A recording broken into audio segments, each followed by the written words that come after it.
গোঘাট ২ নম্বর ব্লকের কামারপুকুর গ্রাম পঞ্চায়েতের অন্তর্গত কামারপুকুর বেঙ্গাই রোডের পাশেই অবস্থিত সারদাপল্লীতে যে কামারপুকুর সুকান্ত উদ্যান, সে উদ্যানটি দীর্ঘদিনের রক্ষণাবেক্ষণ ও সংস্কারের অভাবে বেহাল দশা।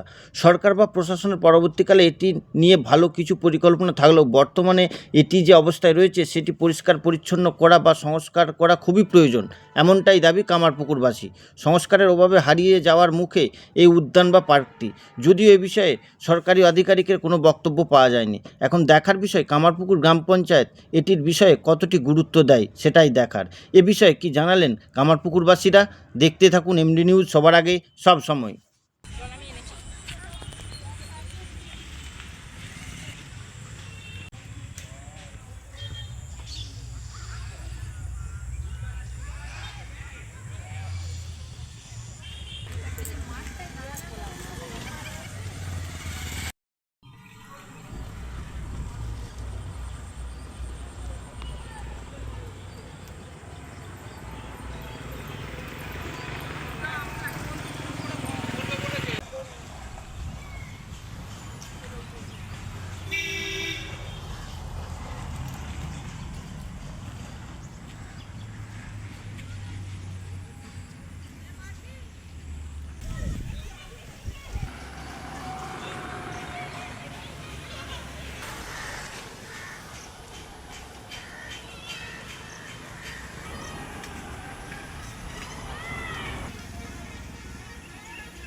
প্রচণ্ড অপরিচ্ছন্ন অবস্থায় পড়ে আছে।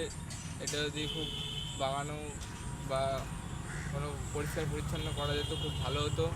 আমরা এখানে খেলতে এসেছি মাঝে মধ্যেই, তারপর ফুটবল ক্রিকেট সব খেলাই হয়, অপরিষ্কারের জন্য একটু অসুবিধা হয়।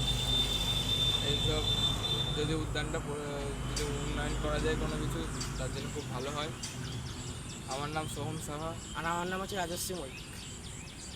পশ্চিমবঙ্গ সরকারকে বিশেষভাবে ধন্যবাদ জানাই কামারপুকুরকে পৌরসভায় উন্নীত করার জন্য। কামারপুকুর চটির একদম নিকটে কামারপুকুর বেঙ্গাই রোডে যে উদ্যান বা পার্কটি রয়েছে, বর্তমানে সত্যি সেটির একদম বেহাল দশা। দিন দিন কামারপুকুরের জনসংখ্যা বাড়ছে। কামারপুকুর পৌরসভা হওয়ার পর আরও জনসংখ্যা বাড়বে, অর্থাৎ এরকম ধরনের পার্ক আরও প্রয়োজন হয়তো হয়ে পড়বে।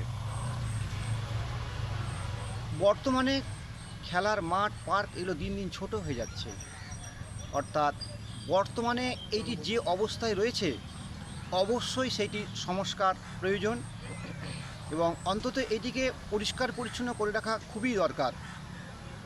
একদম পরিত্যক্ত অবস্থায় রয়েছে।